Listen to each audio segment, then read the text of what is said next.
பருவத்தில் இருந்தால் மட்டுமே இந்த வாலை பெண்ணின் தரிசனம் கிடைக்கும்.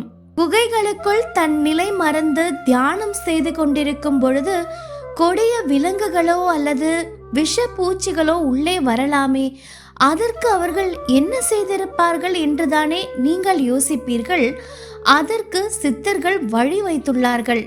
சித்தி வேலைகளில் கை தேர்ந்தவர்கள் நமது முன்னோர்களான சித்தர்கள் என்று நாம் அனைவரும் அறிந்த உண்மை. அஷ்ட கர்மங்கள் என்று சொல்லப்படும் 8 விதமான மந்திர செயல்கள் உள்ளது.